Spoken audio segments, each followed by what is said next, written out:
Welcome, guys, to the MMOs.com podcast. This is Altai here for episode 103, joined by Omer. And that's it. Just the two of us once again. And here we go. Start off. And we're going to, with the weekly raid like usual. Yes, it's a good one. It is. It's a good one. It's a doozy. It's a doozy. All right, here's a question. Are you still hyped for Lineage Eternal? Now, this one has been an eternity in the making. It was supposed to be Lineage 3, and it was announced back in 2011. So it has been quite a while. It's been that long? Been that long. Since 6 years? 6 years. Oh my god. 6 years. And since then, actually, we've gotten a lot of new Lineage games, but they have been on mobile, and some of them have done very well. Lineage 2 Revolution is making over 100 million a month in just South Korea. So that is so the Lineage franchise, and don't forget, NCSoft's biggest moneymaker to this day is still Lineage 1. Remember, they only get royalties on Lineage Revolution because Netmarble is the creator of that one. So the Lineage franchise is still alive and well, kicking, active, popular, growing. But for whatever reason, Lineage 3 here has had a rough go at it. So is anyone still hyped? Are you still hyped, Omar? I think the hype is dying down for me only because it's already been so long since we first heard about it. And having, I rewatched some of those trailers again, and it doesn't seem too ambitious. At first, I was kind of hyped about both Lost Ark and Lineage Eternal because they were both like actiony and kind of cool. But seeing it doesn't seem to have the scale that you'd want in an MMORPG or kind of expect now. It feels almost like MMORPG light, and we've seen stuff like that with all the action, like instance-based action MMORPGs, even though Lineage Eternal is supposed to be more traditional with persistent zones. But especially after reading the most recent news too, that did they can the guys working on it? Like, was there a big development just recently about pushing it back? Yes, there was in NCSoft's latest quarterly financial results. The CFO, Chief Financial Officer, for you guys out there in business school, said actually that they actually fired the entire team of the developer leadership. All right, and they're starting over with a new roadmap that's yet to be announced. So that's because it didn't meet their expectations or something. Yes, actually, it's a pretty good quote. Let me find that quote for you here. All right, quote: did not reflect NCSoft's characteristics. So whatever. So here's a question for you guys and for you, Omar. When I say the word, let's do some psychology. When I say the word NCSoft, what comes to your mind? I don't know. Creative RPGs, Blade Soul, Boob and Soul, Lineage. Okay, what are NCSoft characteristics? Exactly, I don't know. I don't know what that means, but clearly WildStar meets and exceeds those characteristics because that game is still going. All right, they're not worried about the NCSoft characteristics over there. But what's odd is this came out very recently. This is like a couple weeks old at most. That they're going to push that back. They laid off a lot of the lead developers. It's definitely a setback for the game. And earlier this year, in February, we had some pretty great news about Lineage Eternal. Actually, back then, NCSoft came out and released their 2017 schedule for gaming. Right, and Lineage Eternal actually had their first round of closed beta testing. It was in 2016. And they were aiming for an open beta / launch in 2017 in Korea. They were aiming for like it was legit launch this year. It was a playable closed beta. I'm showing some video. Steparo took here. He's always playing these foreign games. I mean, honestly, if I saw this trailer and I didn't know what Lineage Eternal was, right? My first thought would be something like Moo Legends. Actually, I'm getting a kind of a Moo Legends vibe from this video. I don't know. What's pretty surprising too is the Western version of the game. It's actually, they did confirm back then that they're going to launch the mobile and PC versions simultaneously, as originally promised. So there is definitely some push for mobile with this game. It's not going to be just a PC game. Yeah, and that's why I was kind of surprised when you said you didn't think it was being ambitious or anything. I think what sunk this game is it was trying to be too ambitious. If their goal with this game was just to make another mainline PC Lineage game, hardcore for fans, and then spin off mobile games, that would have been a better route to go rather than trying to make it multi-platform from the get-go, because that's complicated, and I don't think anyone's really pulled that off yet. Albion is trying. It's coming out this year. We'll see if it pulls it off, but so far no game that has launched I don't think has pulled that off What's your expectation? That's without a doubt, the most ambitious aspect of the game. If you can actually play it on both PC and mobile, and it plays like we're seeing in the gameplay videos, right? Yeah. That's going to be like a real mobile MMORPG. I think some of the biggest like concerns for some of the, I guess, old school MMORPG players with mobile games is that all the mobile MMORPGs we've played so far really don't feel like the MMORPGs we're used to. It's almost like they remade the genre for mobile, and because of that, it feels like an automated, casual experience. Whereas what we're seeing in the Lineage Eternal video is it does feel like a traditional PC action MMORPG. I just wish that I really wish I could have tried it. Right, if there's a mobile beta for it, but I don't think there was actually yet. But if you can actually get that full experience on mobile, that could be a game changer. I hate using that word though, game changer, but it would really be a push towards real hardcore, traditional MMORPGs on mobile. I think it's worth taking a moment here to take a look at what the original Lineage looked like. It came out, guys, in 1998. That's when Lineage 1 came out. And it was really a, monumental game for its time. It's still with us. I'm going to show some gameplay video here. Not the best quality, but it's to be expected from such an old game here. Oh, look at that beautiful, look at this beautiful gameplay here, guys. Oof. Look at those pixels. I can see individual pixels here. Actually, when you get a chance to show off that, it's worth talking about the old Lineage as well. Lineage and Lineage 2. They're both actually doing. Lineage 1 has fallen off a cliff in the last few months. NCSoft is their cash cow has temporarily dried up, it seems. If you can pull up that PDF when you get a chance. Oh, I don't know why you gave me this PDF. Just linked the article, and you know what? I'm gonna find it through my own article. I got you. It's pretty crazy actually, because Lineage 1 has been like the big grower for NCSoft for a long time. There you go. I got it.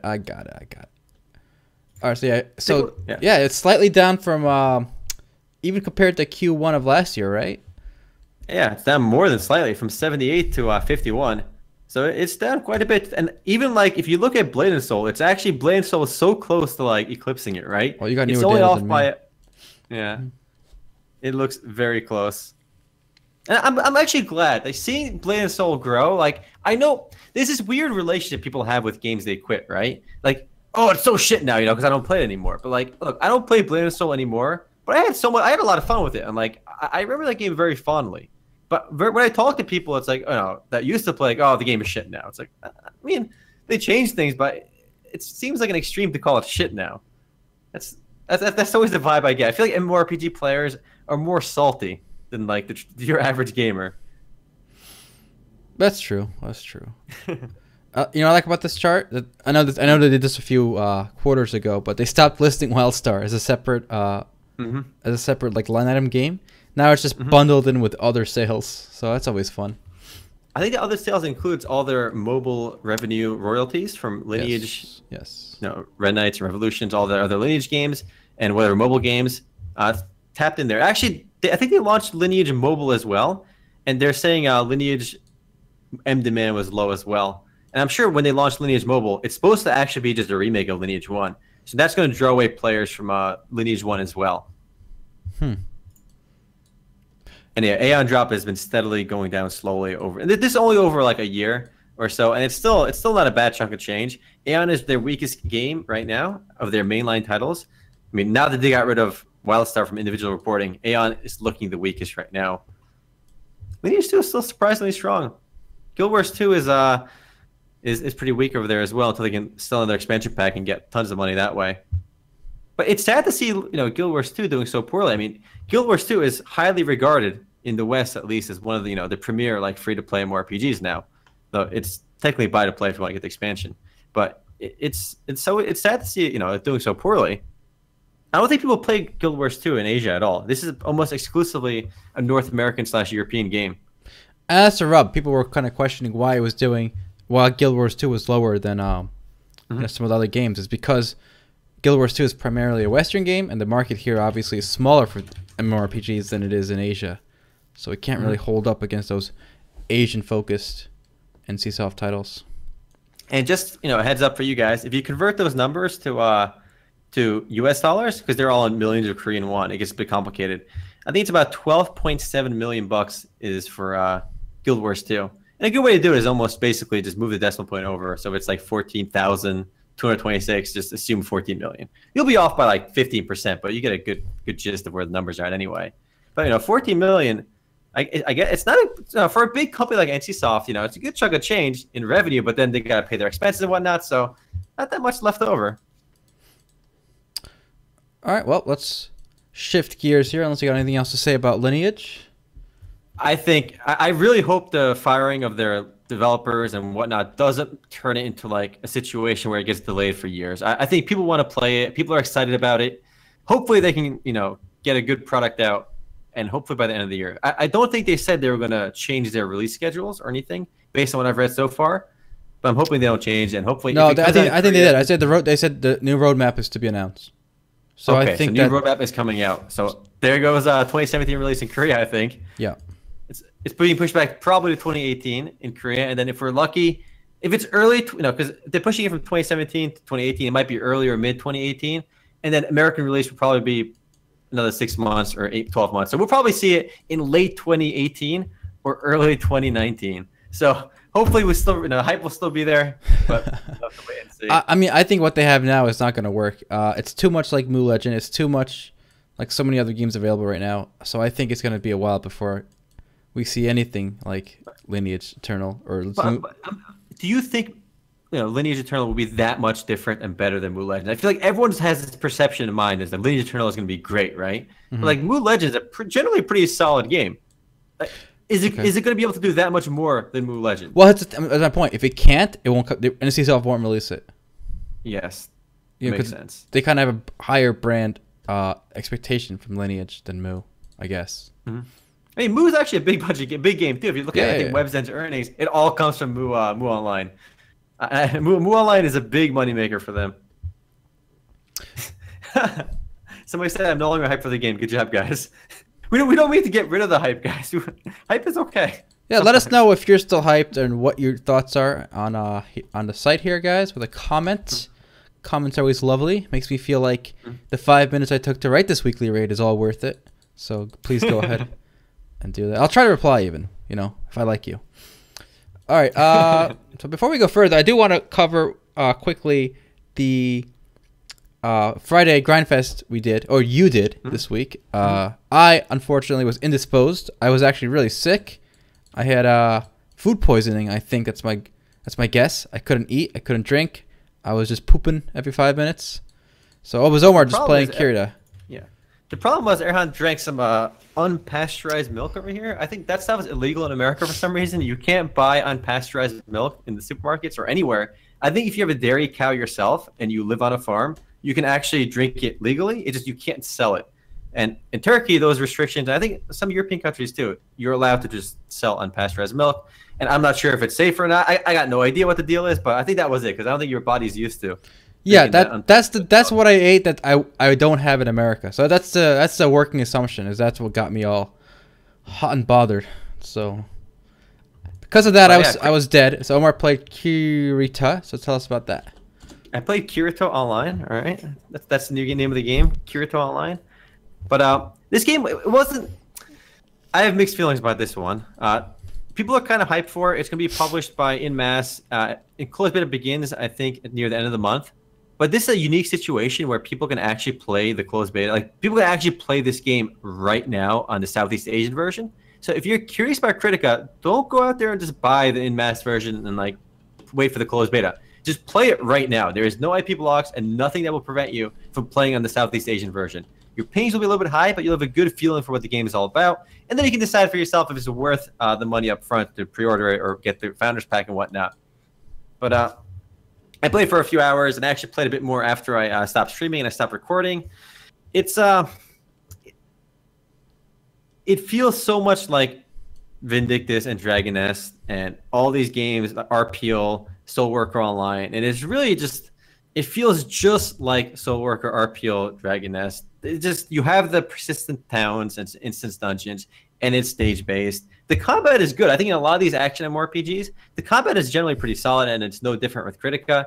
It's just that I've went through that loop so many times already, and beyond, there's really nothing that was like stood out as like, holy shit, this is amazing. It just, it's the same process over and over again. If you've never played Vindictus, you've never played those other games, Soul Worker and whatnot, like, and this kind of game is new to you, I think you'll find a lot to like in Kritika.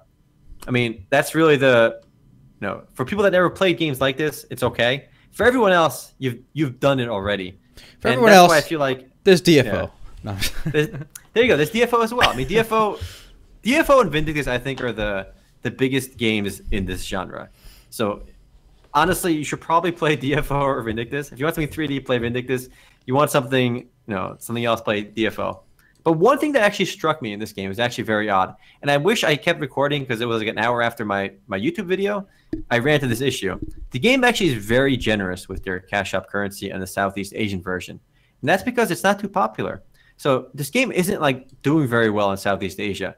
So it kind of makes me question why EnMasse is bringing it over to North America. I suspect it's not going to do well. If it's not doing well in one market already, which is there's no IP blocks, it's going to have issues here. But they're very generous with their cash shop currency to the point where it gives you a ton of free stuff when you first make your account and you start playing. And what's weird is I played for like an hour and a half, right? And my character is 900 HP and I'm level 15, right? So I just got my first job in the game. And I realized I have all this like cash shop clothing in my inventory, right? Like cosmetic clothing. So I equip it, and then the cash shop currency, which is a cosmetic, has stats on it. Like it improves your stats in game. So I went from 900 HP and level 15, and when I put on all my cash shop gear, which only lasts 30 days, it gets my HP to 2,700. Wow. 3,300. My bad. 3,300. It more than tripled my HP, and this of course applies for PvP as well. And the stats you gain there are going to help you in PvP. And these are cash shop cosmetics.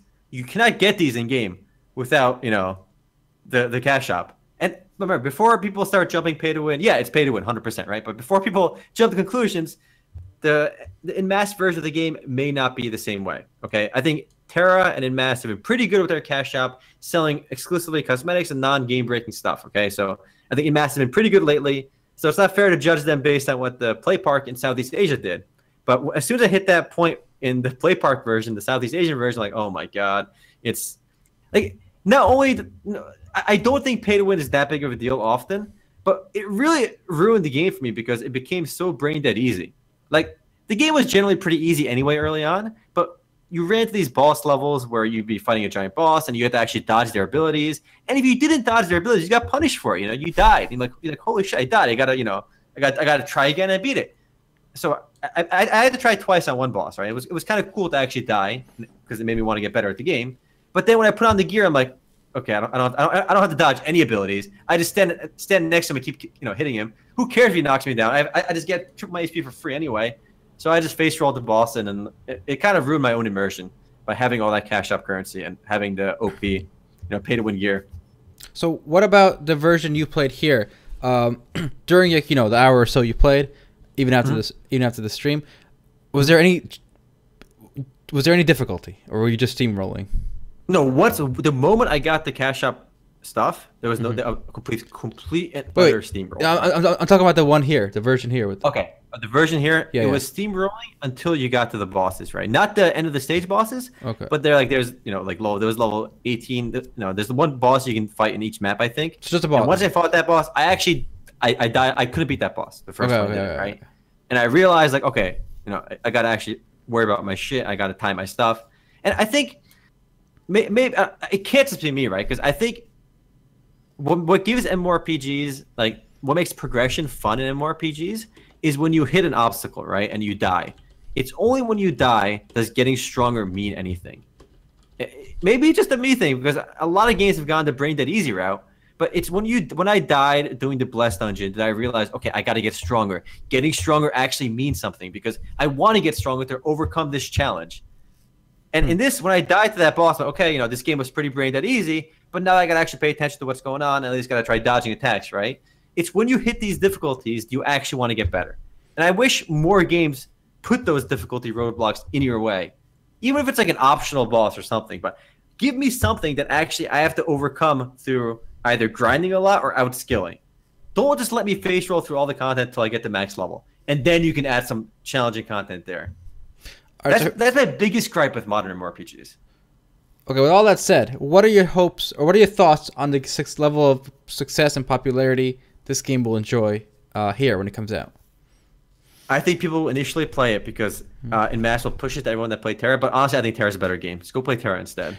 Or if you want to play this kind of game, go play Vindictus or DFO. You know I don't think this game is special. You know what I found funny, or what I still find interesting is why does the guys that make Terra, right, Bluehole, or EnMasse, whoever's publishing it, okay, why do they feel compelled to publish awful Korean games all of a sudden?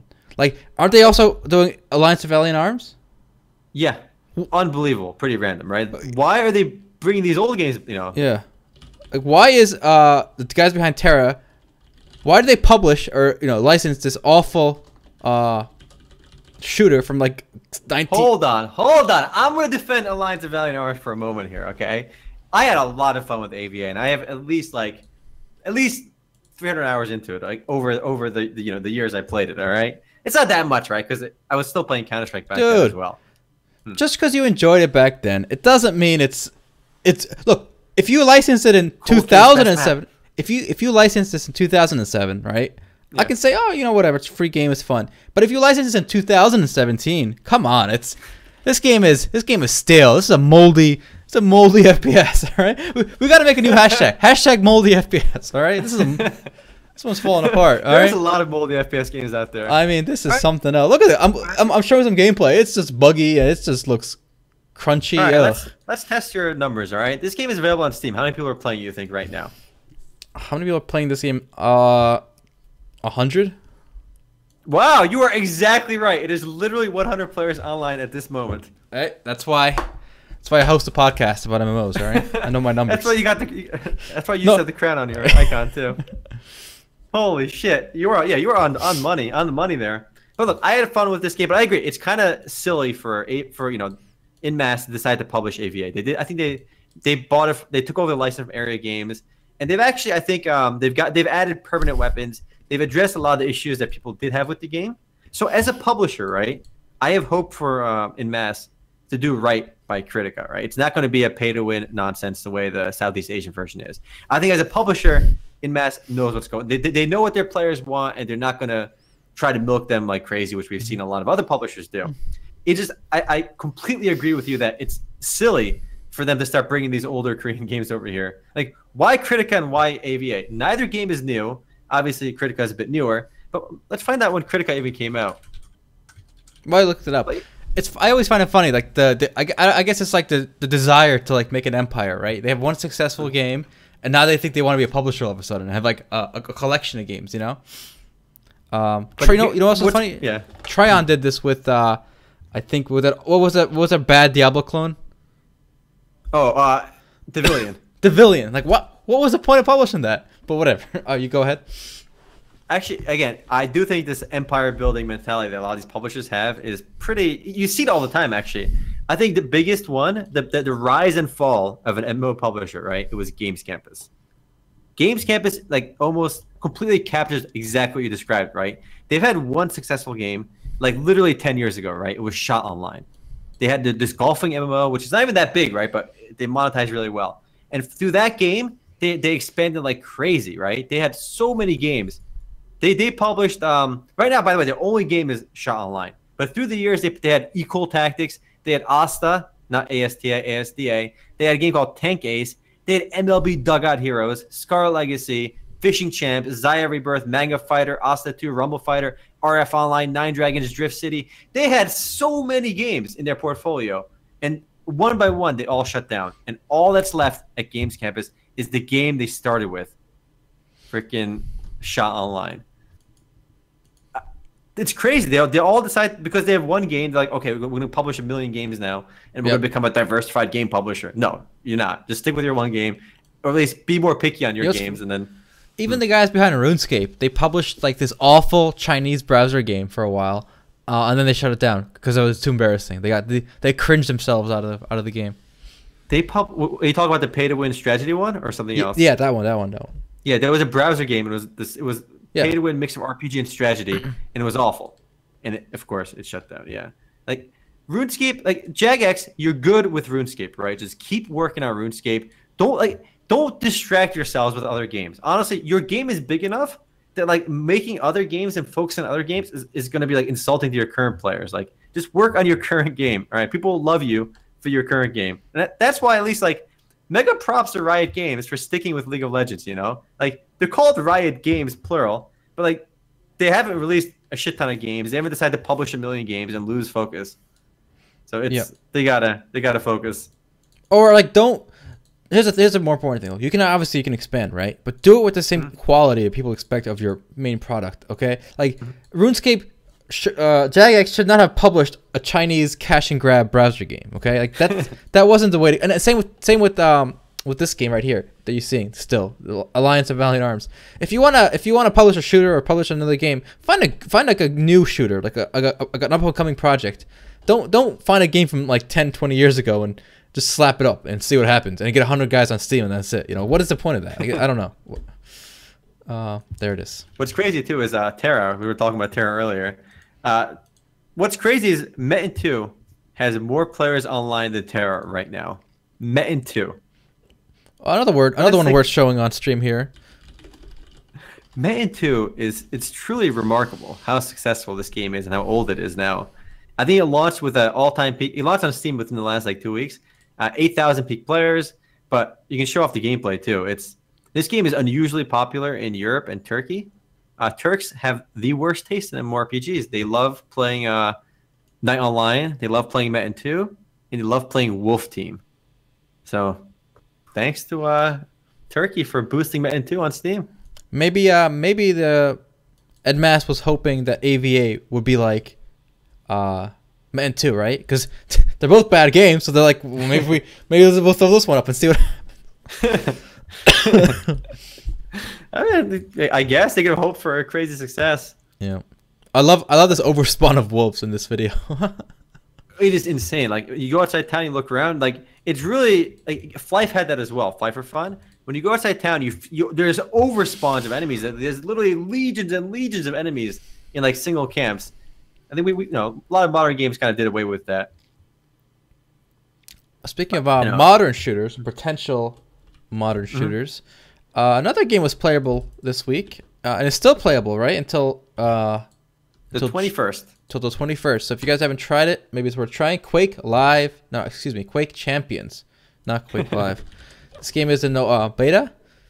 It will be free to play even out of beta, and what it is an old school Quake style.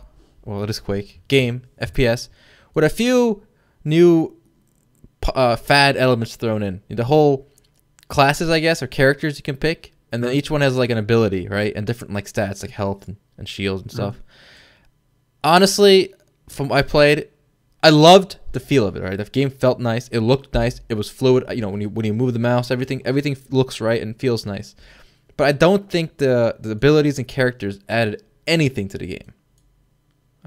It's the most like copy. Like it's like they built a great game with the core mechanics, right? And they just added these fat elements to the game, which like it didn't make any sense. Like the more I played, and the more I just wished there weren't any abilities, and I wished all the characters had the same stats, and I could get the whole Quake experience again. Because that game just made me want to play Quake Live or Quake 3. Like that's what I wanted to play after playing for like an hour or two of fucking Quake Champions. It gave me the urge to play Quake Live personally. Yeah, the abilities just didn't add anything to the game, and it distracted from the game too, and it was frustrating. Yep, I didn't use my ability at all. And the funny thing is, in this game, guys, you get one character for free, and the other ones you can buy with money, or you can rent them with in-game money. So it just adds a layer of like complexion and kind of like excuse making, like and there's some validity to it, because like I have a shotgun, the other guy's got a shotgun, but he's like a lizard man with twice my health, like pool. So like like what's the point of that? Like it just makes like the whole experience. You know, Quake's supposed to be about skill, like player skill, right? Not this, it's not like stats. Like stats is for like, I don't know, not for Quake. Not for Quake. But, I mean, in their defense, they're trying to balance it. They're saying if you're the lizard man, you got like 50% more HP, right? But you have maybe a slightly bigger hitbox, you have slightly lower movement speed, and that supposedly can make balance it out. But let's be real. It is impossible to balance these games perfectly anyway, and you add more variables to it like that, forget it. I mean, it's insane. There won't be any balance, and it's just going to make it more complicated, and it doesn't add anything to the game. I just wish I could play with all that shit turned off, and I would love to keep playing it if they just turn all that shit off. And I have a theory. I think Bethesda made the game free to play because they didn't like how it turned out. Really? I don't think this was almost like designed to be free to play. I feel like Bethesda doesn't really do free to play. Like, I think they're only free to. What do they have any free to play games besides? Quake Live is free. That's a remake of Quake 3 from like God knows 15 years ago. Yeah. There's that card game they have, right? What card? I don't know. I don't know no card game. The Elder Scrolls card game. Oh. Okay, but again, all those card games are free. Yeah. But whatever. But I think they made this game. They're going to sell it for like an upfront fee, and they realized, wait, this game isn't very good. Let's just make it free to play, and that's like our excuse. If we don't sell it, it might catch on, it might not catch on, but we'll hope we'll make it free to play, so people don't really feel salty about it if they bought it or whatever, and they'll have an optional, pay once, get all the heroes. But that's my thoughts on it. I wish they didn't have those abilities. The game would be so much more fun. IMO. Do you think it? Go ahead. Oh, I was gonna say, I got a nostalgia kick out of it, even with the new stuff. But do you think today's gamers are gonna be interested in this kind of game? We haven't seen a game like this in a while, because again, it is a throwback to old school Quake, to old school arena FPS. I mean, the only other game vaguely like it was Lawbreakers, but I don't think Lawbreakers even feels the same way. Like, it's hard to explain it. They're both kind of fast paced, but I would say Quake Champions feels a little bit quicker. And between the targeting and how quickly you die, Quake feels like an actual arena shooter because you're actually picking up the weapons on the ground. Whereas in Lawbreakers, you're playing your character. It's still, it's almost like a mix between Overwatch and Quake, where Quake is just the straight up arena shooter. No, I don't. There's nothing else like it. I don't know if it's going to appeal to gamers today, people today. I mean, there's a lot of nostalgia. It's going to pull a lot of nostalgia, right? I think a lot of nostalgia will bring people to try the game. I question whether people are and the mainstream will adapt though. Here's another question. Go ahead. Is it going to be on Steam or will it only be on their Bethesda launcher? Their Bethesda launcher, I think. That's not going to help at first. That's not going to help. I'll tell you that. Actually, Velas mentioned Unreal Tournament. I think Unreal Tournament is actually the only other modern day arena shooter. I mean, we've played Unreal Tournament from it still feels like the game is unfinished, but that's the only other actual arena shooter, traditional old school arena shooter out there. But I don't think Unreal Tournament does very well on player base numbers either. I mean, it's been in like beta for a long time, and it doesn't have a giant player base. But I think that game is more fun than Quake Champions. Yeah, I mean, someone in chat is questioning whether Quake was ever mainstream. I think it was. I think when Quake Arena came out, I think a lot of kids in school played it. So it wasn't something only like the nerds played. It was anyone who played games basically played Quake 3. At least had an esports scene, all right? That game had an esports scene back in the day. Yeah. Well, speaking of the other game you mentioned, Lawbreakers, they are going to release their next closed beta on May 18th to the 21st. So you only have 3 days to play it starting tomorrow if you haven't played it yet. Kind of odd. This one's taking a while to release, I feel. I think they're dragging their feet there. Do you think Lawbreakers are going to have trouble with Quake Champions being free to play and this costing money? That's what people were saying. After playing both, I think less so. So before I played Quake Champions, I thought it would really hit Lawbreakers in the gut. Now I don't know. I don't believe that anymore. They're different enough actually that probably won't be an issue. But based on, looking at the player base drop-off numbers from when Lawbreakers did their beta, I think back in March, it was one of those games people just didn't stick with. They played it for like a day and then nobody logged in again. Like day one, I think it was like 1,600 players on average. 1 day later, it goes to like 1,200, and then 1 day later, 600, and then 400. Like the player base drop-off was so high. Mm-hmm. I'm hoping maybe they can turn that around and do something, but it didn't do it for me, Lawbreakers. I feel like FPS is hella like incredibly saturated too. There's so many shooters out there. I mean, you're competing with the biggest games ever. Like I think FPS games are probably the most mainstream of video games. Wouldn't you say? Yes. Like it's literally the game everyone can play and everyone does play. So I don't know if Lawbreakers has any like pull If it was free to play, I think you'd get people to try it. But I don't know. If it's like $5, yeah, fine. $5 is basically close enough to free to play in my heart that like, yeah, people might play it. But and like anything above $5, I wouldn't play it personally.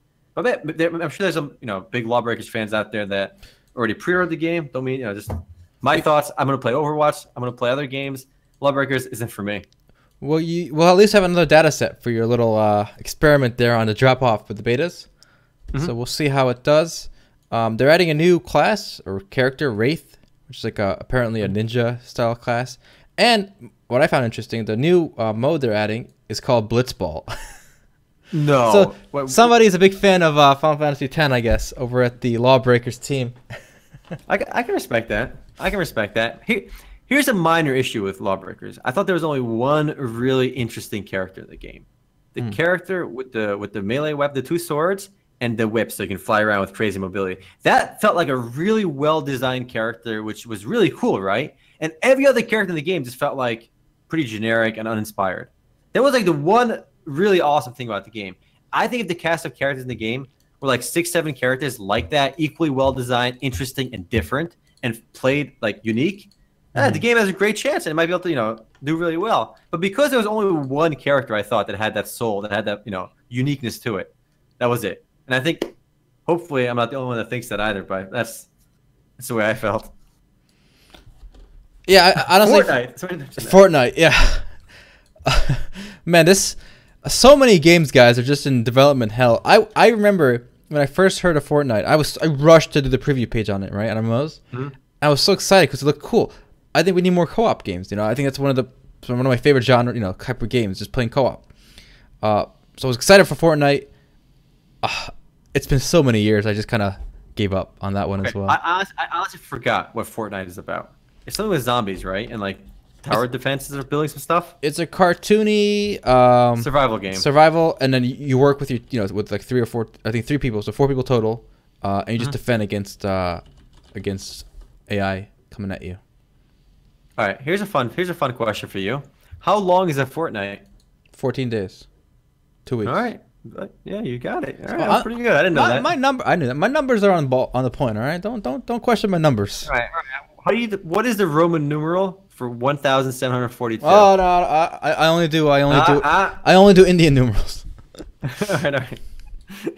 Roman numerals get kind of complicated after like 100 or 1,000. One of those. You start putting like C's in there, the CVs, X's. It becomes a mess, a hot mess.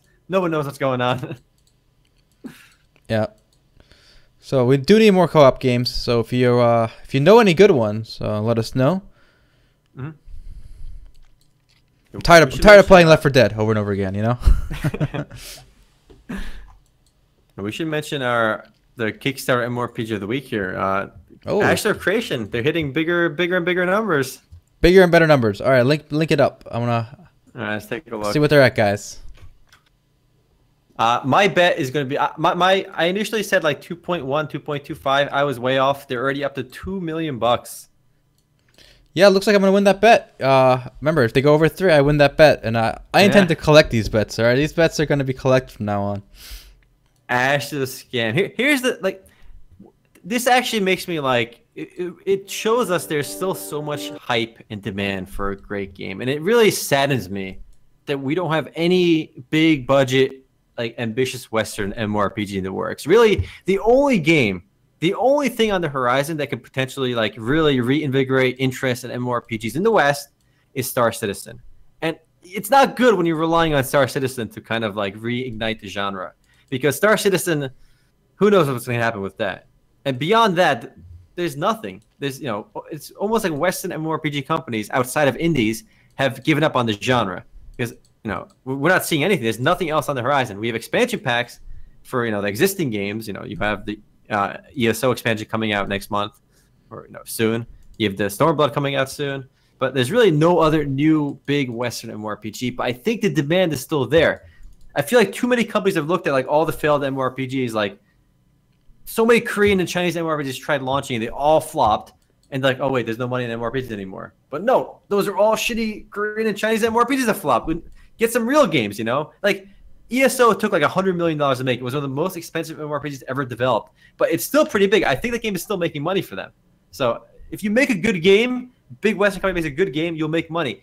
Star Wars Old Republic was a ginormous cost, over $200 million to make, one of the most expensive MMORPGs ever, if not the most expensive. And it's still making good money for EA after all these years. The beauty of a good MMORPG is it can create a revenue stream for these companies that last like 5, 10, 15 years. So there's money in MMORPGs. We just need good MMORPGs, not dukers. I'm tired of all the dukers. I think we have to wait for this phase of like these Kickstarted games to kind of boil over, whether release into mediocrity or just fail to release. Like especially Star Citizen. I think Star Citizen is attracting a lot of the big guys, right? The big backers, the big enthusiasts, right? So we gotta wait for that ship to crash, and people have to bail that one, and then maybe wait a few years. Then yeah, I think it'll be a few years until a big boy goes back into the genre. And look at like Kritika again. Look, I think I was pretty generous about the game. I think it's a decent game, right? Because like the mechanics are there, right? But there is no chance, there is zero chance on God's green earth that game will do like anything meaningful in revenue, anything meaningful in moving the needle in the genre.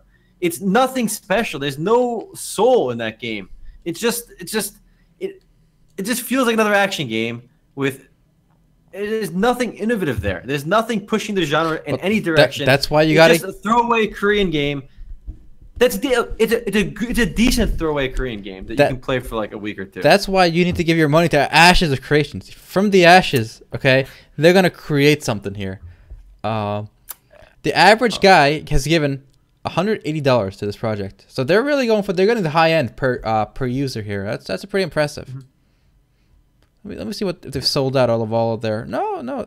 I think they're adding new early bird tiers because I'm pretty sure they sold out of some of these. Cruggerfish says if he thinks if Star Citizen fails, it's gonna be even worse for the MMO scene, being that it's the biggest crowdfunded. If it fails, it's gonna make a lot of people mad. But I think it's gonna turn off a lot of people from. If Star Citizen fails, it'll turn off a lot of people from backing Kickstarter projects or crowdfunding, which is obviously a negative for the developers out there that can use the platform well. But I think I hope it doesn't crash. I mean, there's still hope for Star Citizen. I mean, I'm not, I've been negative on the game, but I'm not, saying it's over. They can maybe still release a great game, and I'm hopeful. I hope it does happen. I don't know, man. I'm more and more on the Derek Smart side of things. I think that How one can you is... be Derek Smart is crazy. No, but like, we were talking in the pregame about Star Citizen backers being literally nuts about defending their game to the death, right? But the other side of that equation is Derek Smart, who is literally sees the salt runs so deep in his veins that this guy almost he wakes up, he's got to check if Star Citizen website is still up. He goes to Star Citizen on his phone and his bed as soon as he gets up and praying that the website is down because they can't afford the hosting bills. This guy is so addicted to bashing Star Citizen and saying nothing's gonna happen. That's the other side of the extreme.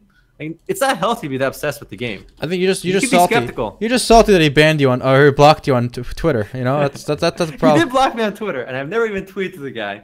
I'm actually kind of glad that he at least he took a moment to block me. Right? That means he must have heard something in the podcast, me saying something negative about him, so he heard me. So it's okay. Well, he follows me. All right, interesting. He follows you. He blocked me. I think he's one of my two verified users who follow me on Twitter. So I got have two. Who's the other guy? Some random writer or something. Well, I don't think I have any verified people following me. So Ripperino, that's actually pretty cool. That's like a little mini game you can play on Twitter. See how many verified accounts follow you. There you go. I'm beating you. It's like your Pokédex. You gotta collect all the verified accounts. Derek Smart. Use confusion. He's smart though. He can't be confused. He resists the confusion. All right. But look, the success of Ashes of Creation's Kickstarter campaign, it shows everyone, and I hope other Western developers see this. It shows there's demand for something out there that's different. It's going to do something in the MMORPG genre. I mean, given again that we see that anime that's based on the Chinese anime based on MMORPG, the success of Sword Art Online. There's still so much social cachet and interest in MMORPGs. Look at Westworld. Isn't Westworld basically some kind of MMO? They're playing. You watched Westworld. Yeah, yeah. It's like a theme park. It's like a with you know, and they can basically they can do whatever they want in the theme park. It's an MMO. Okay, they're in the MMO world. Okay, the it's real life though. It's MMORPGs are there. I really hope we get another big company that does something with it. But there's nothing on the horizon for like any of the, Western giants has been announced. Nothing from Blizzard. Nothing from EA. Nothing from any. We're getting more mobile releases. I got some hype for you. You want some hype? You want to dash? I want some hype. Give me some hype. Okay, so just today, so very timely, Crowfall dropped a big one. This is gonna be a buy-to-play throne battle simulator or something. Okay, so basically it's an MMORPG, but there's multiple planets, right? Instances. The planets are instances that last months, many months, and so you gotta fight on those planets, and then the world eventually, somebody wins, right? So, but there's also a permanent world that just stays there, so you don't lose your progress or anything. Anyway, so this game released a big update today. Well, not an update. They're not actually out yet, but I guess announcement of some changes. And number one is the graphics. So finally, the game doesn't look like shit. This game is based on Unity. It's built on Unity, and I saw some gameplay from like a year ago, and it looks so like simple. I'll show you guys what it looked like before. First, let me show you what it looks like now. So this is on Unity. And interestingly, I read the release, and if you guys are interested in the game, you should go ahead and read the release. They actually pulled people. They worked with people that work at the company Unity to optimize their client and performance for this. So that's pretty impressive. They pulled the actual people from the engine to work on this, and it looks pretty good for a Unity game. I gotta say, remember, Unity is the game that all the Hearthstone is made on, and all those mobile games. So it's a pretty big change. Let me show you this. At least that game is doing something different. I am a bit optimistic on Crowfall, though. Based on I haven't played Crowfall or any of the betas, right? At least it's doing something different, but it doesn't seem like it has the same scale that we've kind of grown to expect in like the bigger MMORPGs. I'm hoping it almost feels like it has MMORPG elements, but it's something that can be played like in and out, kind of like COD almost, where you have these rounds and stuff, right? Who wins that round? But the rounds are like 3 months. True. They're pretty long months here, or rounds. Oh, look at these trebuchets. Oof. I praise them for doing something different. I'm optimistic on Crowfall. They did crowdfunding as well, but I think they're making more progress towards eventual release. Though I think what was the release date for Crowfall? When are they aiming to release? When are they aiming to release? I don't think so. I think they had a beta date. But anyway, probably TBD still, unfortunately. But the first crowdfunding game like this is going to be Albion. That game is actually going to happen, and I do think Albion at least kind of fits my bill of at least a Western developed, unique game. Really? That's not just another throwaway concept. I think Crowfall's concept is way deeper. It's a much bigger game than Albion. I think Albion looks much smaller in my opinion. And here, I'm showing some graphics now of what Crowfall looked like before. Like this was the early stuff, and it looks a lot better now. So there you go. I'm trying to find out when Crowfall's coming out. I want to try it. While you look at that, let me just talk a little bit about. Okay, here's an actual video, guys, of what it looked like before, rather than just screenshots. All right, this guy's talking. Here we go. So this is what the game looked like before. It looked pretty simple, Another big thing, they got rid of characters, archetypes. So before there was like a centaur, right, and it was a male melee centaur, right? That was one of the classes you could pick. They got rid of that, and now there's a classic races and classes, so you can mix and match. So you don't have to play an assassin who's one specific race, like a character, So that's better now. Look at these sick graphics, guys. Crowfall still has some hope for us. Crowfall has potential. We had they raised crowdfunding money. Actually, you could have. Yeah. I think they were the ones that actually raised money on a site called Microventure. You could have actually invested in their actual game. Not like a Kickstarter style investment. You could have actually gotten paid for it too. Like you could have made an investment and gotten returns, which was actually pretty cool. I didn't give them any money though. I did look at their prospectus though, which is kind of cool. They have a big guy behind them, Gordon Walton. He's executive producer for Ultima Online, Star Wars Galaxies. Wow. And The Sims Online. That one maybe not so good. That was the crown achievement right there. Yeah, but so yeah, they got some big boys. They raised money, and the game looks like it's coming out. Yeah, this one was only announced in 2015, right? So it's only been 2 years for this one, and they're a lot further along than Lineage Eternal, let's say. So, Crowfall, I'm pretty excited. Hopefully, I get to play this one when it releases. I'm optimistic as well. So at least there's at least one big Western game that's at least trying something a bit different. Well, then again, maybe not big because it's still pretty indie and crowdfunded. And if you guys can't wait to play this game, there's a test coming out May 20th. You can only play the test if you buy a lovely Founders Pack though, which will cost you $70. So there you go. All right. I want to talk a bit about a game called Entropia Universe, all right? I want to talk about my experience with this game, all right? So a little bit of context for you guys. Entropia Universe reached out, and they wanted me to do a video for their game, all right? And, and they actually offered me money to do it. I'm like, holy shit, they're going to pay me money to make a video? Hell yeah, My rule with any kind of sponsored videos is disclosure, and I'm going to be, I don't take any kind of sponsored video if they tell me what I can and cannot do in the video, right? They can't be like, oh, you can't say this, you have to say this. Like, that's a no-go. If anybody says that, I will not do a video for their game, or I'll just do my video my own way regardless, right? But they said basically I can do whatever I want. So I'm like, okay, cool. I'm going to do my regular first look video for this game. And I tried playing it, right? Because you have to look at a tutorial for an hour before I can actually show any content in the game. So I was playing Entropia Universe, and it's such a, in order to get started in this game, for a free-to-play user, it is literally, I would not wish it upon my worst enemies. So, small context, the game is it's a sci-fi MMORPG. It has got a cash economy. There's no in-game currency besides something called PED, which is basically US dollars, okay? Like 100 PED is equal to $10. It's a 10-to-1 ratio. It's all US dollars in game. So, in order to buy a gun in the game, you need to spend $4. 4 real-life dollars to buy like a pistol in the game. So, in order to, if you're a free player, you don't start with a gun. You have to basically sweat. So, you walk up to these dinosaurs in the starting area, and you gather their sweat. And it takes an hour to gather, 2.5 hours to gather 1,000 sweats. 1,000 sweats sells for 20 cents, okay? So you grind for 2.5 hours of gathering sweat, and you get to sell this dinosaur sweat for, 20 cents. So 40 hours of grinding later, you get enough money to buy a gun. So you have 40 hours of collecting dinosaur sweat. I kid you not, 40 hours, and that ratio of 2.5 hours to get 1,000 sweats is if you're a master sweater. You got the best sweating skill in the game, right? You have to practice for a long time to get that. No, if you're a newbie sweater, it should take you 50, 60, 70 hours, right? So the only reason they have that is to pretend oh, you can play this game without spending money. No, you can't. It's unless you're willing to work for 20 cents an hour, 10 cents an hour for 50 hours to buy a goddamn gun, you'll never be able to get anything anywhere in the game. And you have to buy ammo too, right? You have to get ammo in the game.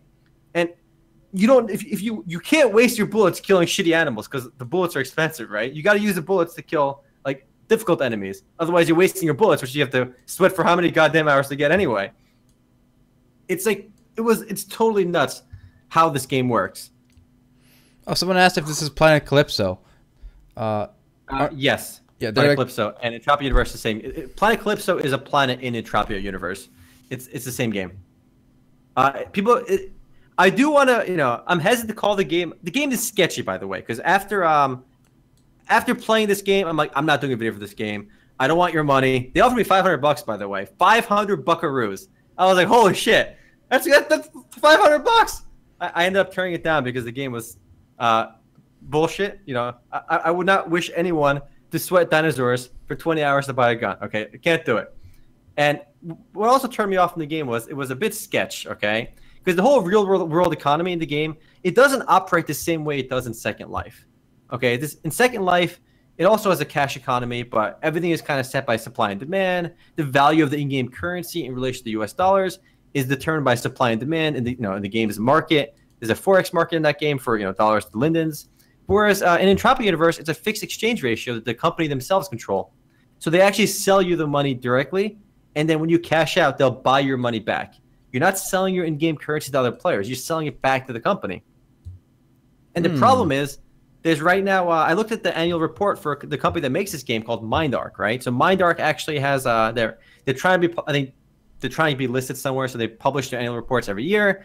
In their 2016 annual report, the company has equity or net cash. If they, their cash position is about like $3 million, right? They have $3 million, and that's after paying the other debts. But then they owe $12 million. They have $12 million of in-game currency right now sitting on player accounts. $12 million of PED sitting on players' accounts. So if all 12 million people, if those guys all tried withdrawing that money, it couldn't happen. The money, there's no money to pay them. It's hella sketch. In this game's one defense, guys. The video Omar linked me to show you guys. The game looks a lot better than this when he played it, because this guy playing must have a really shitty computer. The graphics didn't look this bad when I actually sweated a little as well, while he was sweating, and it looks a lot better than this. And that's worth mentioning. And also, remember, it's a free game to play. You just start basically with nothing, but that doesn't mean you're stuck with nothing. Just like Second Life, there are alternative ways to earn money in this game, such as cybering with people for money. So that's sucking that virtual dick. So that's always an option, guys. So if you don't want to sweat, just sell your dignity, pretend to be like a woman, and then see how far that gets you. But like, what's so sketch about this game is they always market it as like you can make money playing this game. It's you invest in your character. You buy a gun, you can earn money in game, you can cash it out. Like it's kind of always. And in fact, in the email they sent me, they emphasized, right, like, make sure you tell everyone you can make money playing Entropia Universe. Stress that element, because they want to tell people that by playing this game, you can make money. But in reality, you have to spend a lot of money in this game because nobody's going to sweat for 50 hours for 10 cents an hour, right? So in order to even get anywhere in the game, you got to put a couple $100s into it to be able to buy some starting shit, right? And then you're not going to make money because nobody's making money in this game. Unless there's a few people that like own land, and the power players can make some money on it. But so again, there's $12 million of in-game currency, and they can't actually redeem all that, right? So that part was sketch. Second part that sketch is in order to actually take out your money from the game. So somehow, let's say you cyber really fucking well, right? You are the best cyber in the Entropia Universe. You get like $1,000 worth of in-game money, right? And you want to take that money out of the game, as they promised you can. You have to wait. Get this, 3 months to get your money. There's a 3-month waiting list to be able to withdraw your money. A waiting list. The processing time. Okay. 50 days. It's like 50 days. Like 50 business days, my bad. 50 business days. It's like what? Why are they holding your money for 50 days? There's no processing that takes 50 days. All right. They're just trying to like keep like I don't know, keep a buffer going between like to keep this game going or something. I don't know. It's hella sketch. You know what's funny? Also, that I'm showing a video. It kind of reminded me of it. You know how guys in free-to-play games, when like someone opens a loot box and something rare comes out, it like tells the whole server. Like Revelation does this, right? Mm-hmm. And like Neverwinter. In this game, when you kill mobs, you get a small chance of getting a very expensive loot, and it's very expensive in the dollar value too, because you can sell it in the game for the in-game currency, and then cash that currency out by waiting 3 months.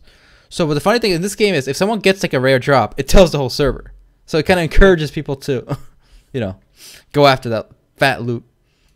But it's such a low chance, obviously, and the company knows, how to calibrate the loot drops so they don't, they'll never lose money.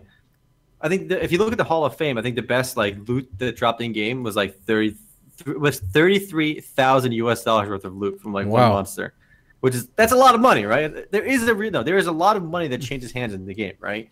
But I would not recommend putting any money into a game like this. Okay, it's sketch with their financials. They might be able to pay you out. If you want to play for fun, yeah, you can do it, right? But unless you put money into the game, you'll be collecting dinosaur sweat for God knows how many hours before you can do anything. And collecting dinosaur sweat in this game is unbelievably frustrating. You walk up to the dinosaur, you basically click your tool to get sweat, and then the dinosaur walks up to you and he kicks you in the face, right? If he misses, you're good, right? But it takes like 5 seconds to gather his sweat. If he kicks you in the face, it cancels your sweating process. You gotta do it again. It's just like, I would not wish this game on my worst enemies. Wouldn't do it. Stay away from the Entropia Universe, guys. Well, there it is. All right, well. It was an interesting experience. I played this for like a couple hours. Never again. All right. Do we have a game? Do we have a game for this Friday? By the way, what do you got? I was thinking we can do Shroud of the Avatar. Perhaps it's free currently.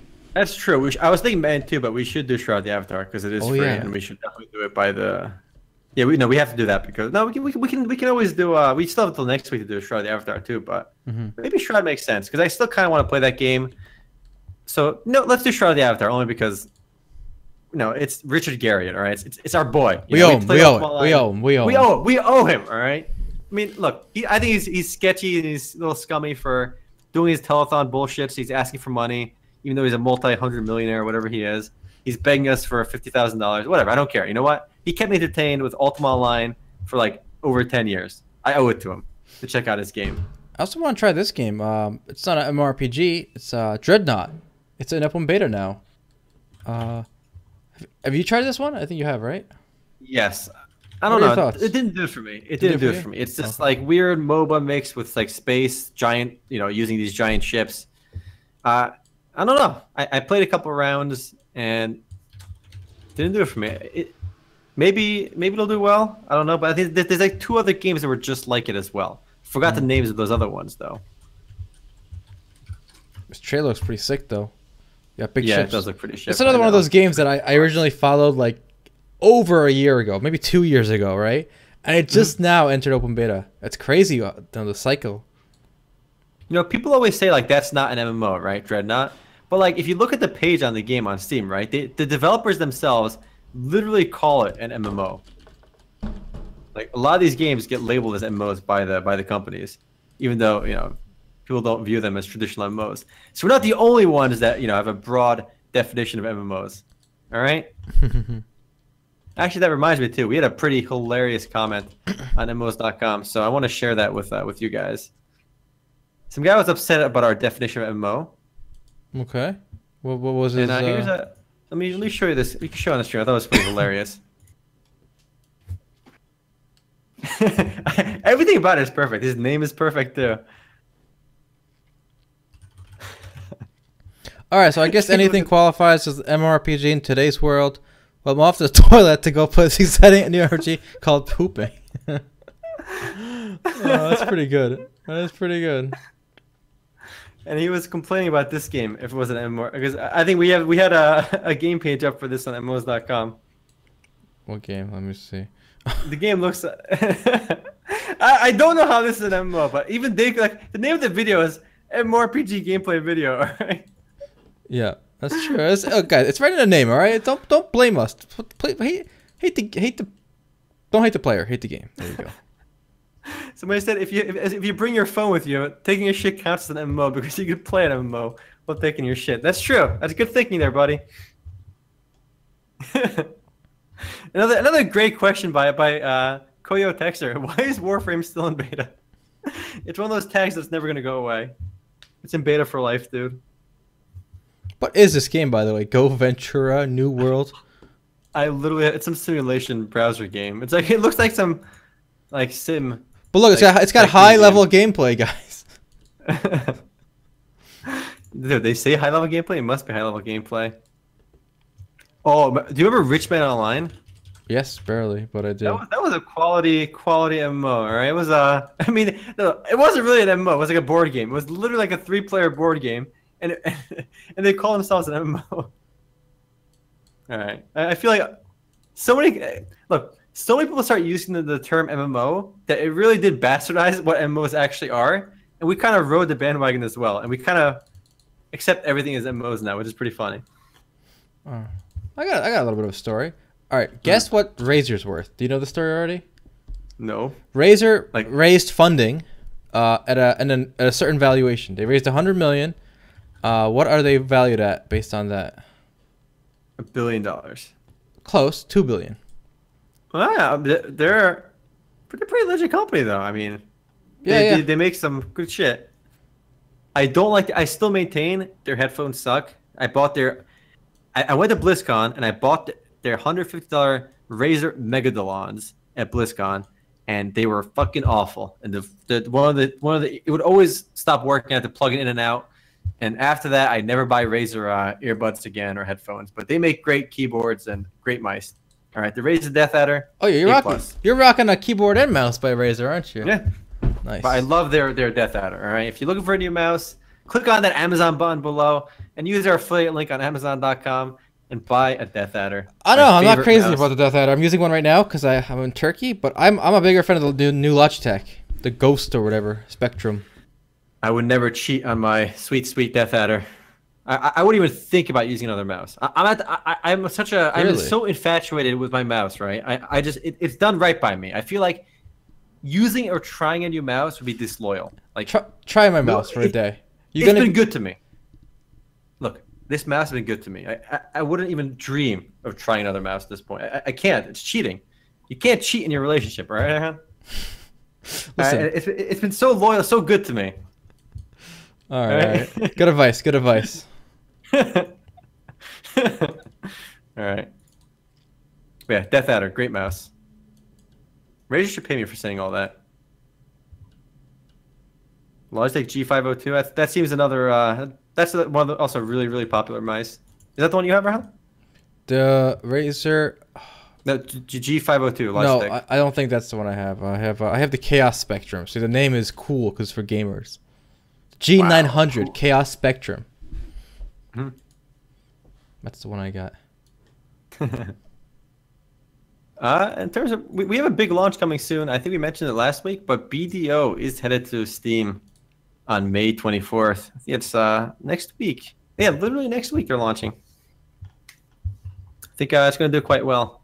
But more importantly, I think BDO is going to make so much money when they launch on consoles. I think BDO is a great MMORPG for consoles. That's true. I think the most successful Korean MMORPG that launched recently in the West, right, was BDO. Mm-hmm. I really wish we had some player-based numbers to kind of gauge that success. Well, we will on Steam finally. It also lets us gauge how many new players will play BDO, right? And very often you can't gauge the success of Steam launches because a lot of people play on Steam that were playing on the old client before, right? Like if a game launched on Steam, I'll stop using their shitty client and I'll use Steam. But with BDO, it's only for new players. You can't, if you're an old BDO player, you can't transfer your account to Steam. It's only for new people that buy the game on Steam. So we'll actually be able to get a good look at how many people are going to, how many people can Steam bring to your game. Because these are all new users. The game's been out for over a year, Everyone that buys it now on Steam will be brand new users. You want to write down a prediction how many people will be concurrent? First 24 hours, 48 hours. 24 hours. Well, I'll say peak number. 24-hour peak number. Okay, I'll say 15,000. Damn, that's a lot. It depends on the price they go with, but if it's cheap, I'll say 15,000. They've been on sale, I think, once for $5. Other times they go on sale for 10. Otherwise, I think 20 was their default price for a while now. But I'm gonna say 10,000. I'll be a little less optimistic. Okay. I mean, if they get, these are all new players too. The game is I feel like anyone that wanted to play BDO, a lot of people already did buy it on off Steam and whatnot. We got some other guesses in chat. 15K, 6K, 7,500. If it's cheap, I own BDO, right? If it's cheap, I'll just rebuy it on Steam, and just play. I make a new account and just kind of see what's changed. If it's $20, I probably won't. If it's 10, I'll do it. Mm-hmm. We better Steam. I don't think you want to split the player base anymore. I think they did a great job combining the servers and adding multiple channels. That's the model I like best. Have one server with many channels. Let your friends play together. That's the most important thing you can do in an MMORPG. Let your friends play on the same server and with each other. I think BDO is definitely one of the best games and MMORPGs that launched recently. Base game is €10, so $11. It does go on sale for $5 on time to time. It was actually Discord. It's 2-year anniversary recently, or well, I'm actually surprised Discord is only 2 years old. I feel like I've been using it forever now. Well, yeah, because it's so ingrained in your day-to-day now, right? Yes. It really came out. It really stormed the scene. I feel Discord. It really invigorated, I guess, gaming communication. Yeah, because you had Skype before. And there Skype were so many holdover. Yeah. There were so many people who didn't want to join, and I remember it took me a while to get you to use it, but now you probably use it more than I do. I love Discord now. Mm-hmm. I'm pretty much exclusively on the MMOs.com Discord channel. That's my main Discord waifu. I go to one other channel, which is my free company channel for FF14. There's a bunch of cool people on there I hang out with. But those are the only two channels I'm in. I'm almost always in the MMOs.com Discord channel, though. I'm in at least 24 channels. I've joined other channels just because like people will say join, like gonna voice chat. Let's play this game. I'll join their channel, right? But I don't talk in anything except MMOs Discord and my free company one. And even there, like there's always people to talk to. It's just it's so nice now. Like anytime you want to hang out with somebody and you have a nice community of people, really cool dudes on MMOs.com Discord. There's people there to hang out with, so I love it. I absolutely love it. Before with Skype, you had to actually add people to your list, and you had those stupid Skype groups, right? But you can only have so many people in a single group before it gets unwieldy. So it never made sense. Like God bless Discord. But where is this video chat we've been talking about? Did they add that yet? I don't think so. I don't think a lot of people do use video chat though. Like the only time I ever use video chat is with you on literally I only ever video chat with my own brother for these podcasts, right? Otherwise, voice chat is really all I need. I don't want to talk. I don't want to see my random strangers I'm talking to. No, but for a lot of like, let's say, I guess business stuff or Discord ain't no business. But it was so much easier than installing Skype because remember Discord is a client, web client, so you could just drop somebody a Discord link. And do your little interviews. Skype interviews are a real thing now. So yes, imagine you just replace that by with a URL. No, here's the problem, right? You play like games with girls sometimes. You find them like on your online or on your Discord chat. Like you don't want them to turn the video chat on. The moment they turn the video chat on, it ruins the illusion that they're actually attractive. All right. The mystique. The mystique. All right, there's mystique over there. When they turn it on, it's over, So keep the mystique going. I don't want the video chat, all right? I don't want that shit. It's gonna ruin it. And you guys know I'm right, all right? I don't know. I'm actually a big proponent of the video, so we'll see. They did say they were adding it. That's another thing. It's not like I'm making like I'm forcing them to do this or anything. So I'm kind of sad it took them this long. Hopefully they speed up in year 3.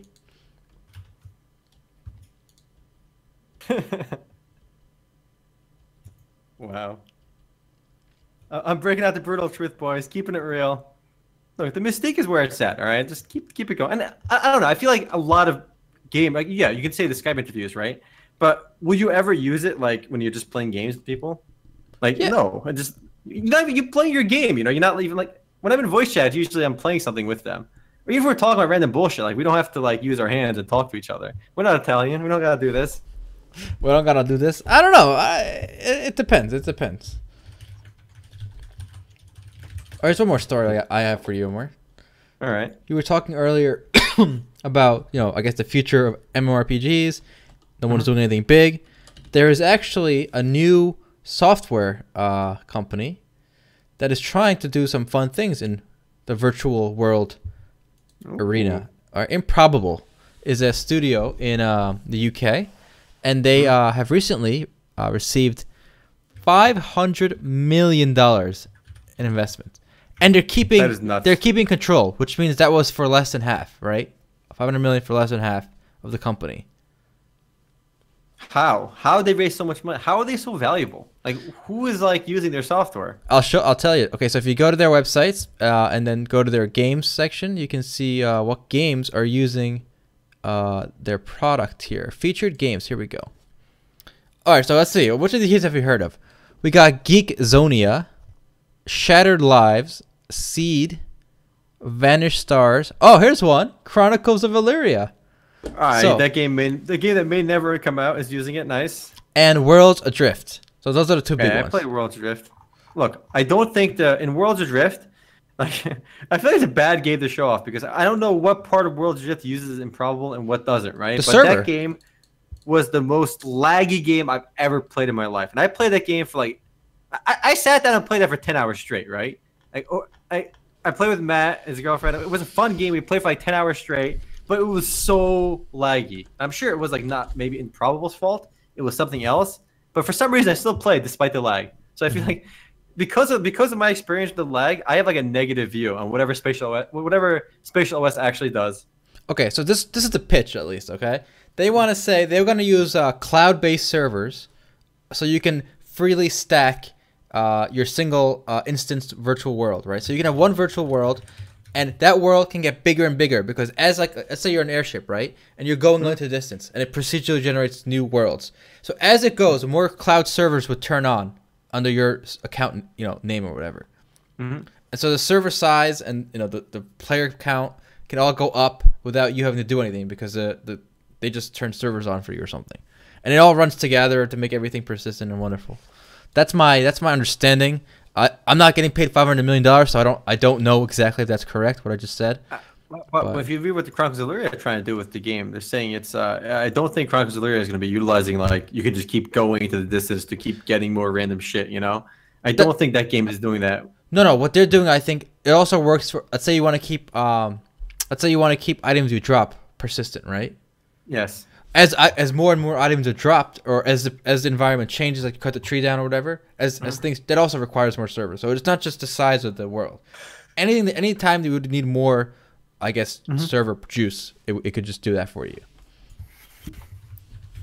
So I mean, if it works, it works. But like, I'm looking at their portfolio of games, right?